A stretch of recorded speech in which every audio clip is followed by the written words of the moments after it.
in a press release on September 28, 2015, Apple stated that they broke their own record by selling 13 million new iPhone 6s and 6s Plus models in just the first 3 days of its launch. This is an incredible number because it tells us really, it illustrates to us how much technology we are consuming today. And not just how much technology we're consuming, but how often we are replacing our old technology. And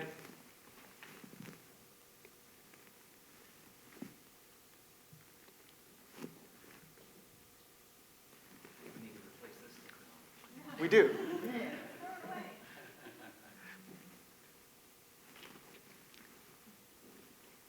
And it really tells us a couple of things.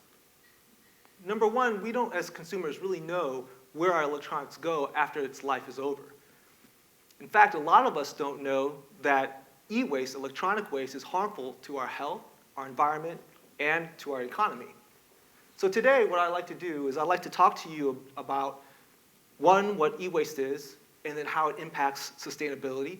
And then I'd like to share with you some of my thoughts on what we can do to address those issues. So what is the problem with e-waste? Well, it really impacts 3 areas, and those are your health, the environment, and the economy. Let's first start with health and the health impacts. Well, with e-waste, electronics contain a lot of harmful materials, and according to a recent March 2015 article in Machine Design, hazardous chemicals like polyvinyl chlorides, like mercury, cadmium, chromium, even lead, just to name a few, are contained in electronics.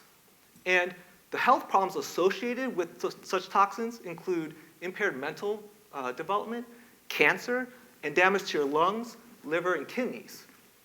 This is a huge problem and poses a risk to society and our health. But not just that, these toxins are also harmful to the environment. In fact, there's really just 2 ways of disposing electronics. There's either the landfill or incineration. And both of these methods are bad for the environment.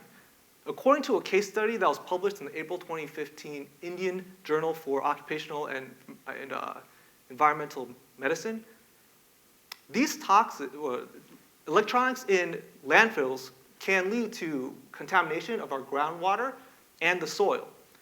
Incineration of electronics can lead to dioxin formation, which of course pollutes the air and contributes to climate change. The third harm that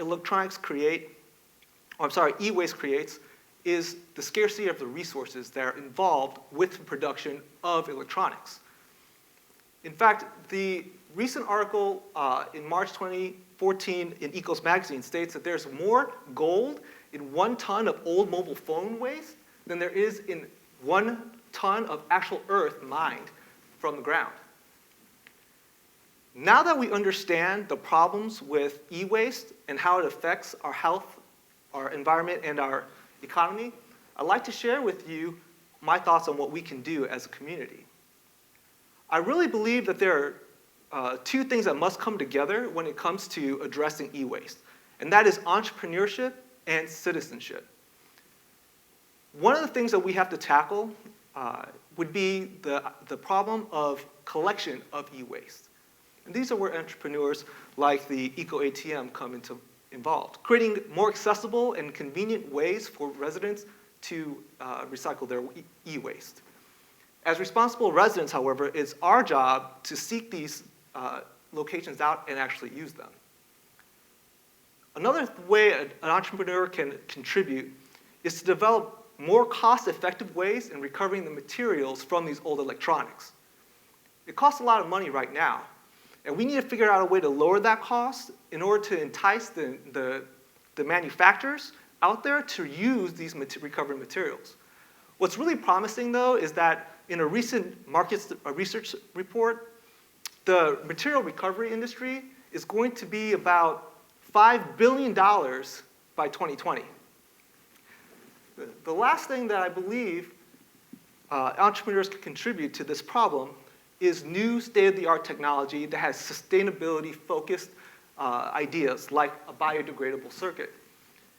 These are the technologies that we as sustainability conscious consumers really need to rally behind and champion.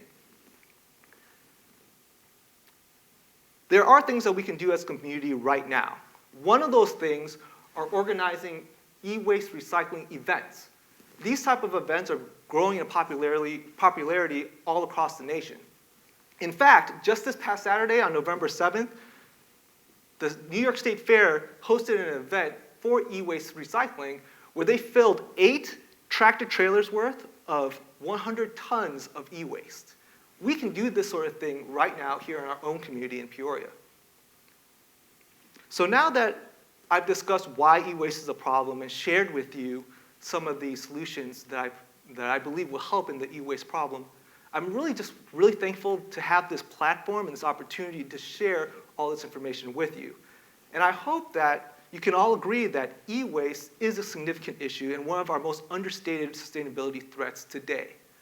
I hope that you can all help me in spreading the awareness in our community to help reduce the e-waste issues.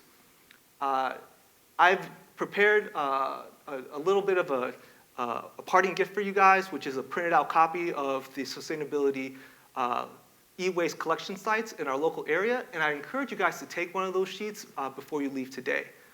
And as companies like Apple continue to set new records with selling new electronics, let's as a community start to set our own records in how we properly dispose of our old electronics. Thank you.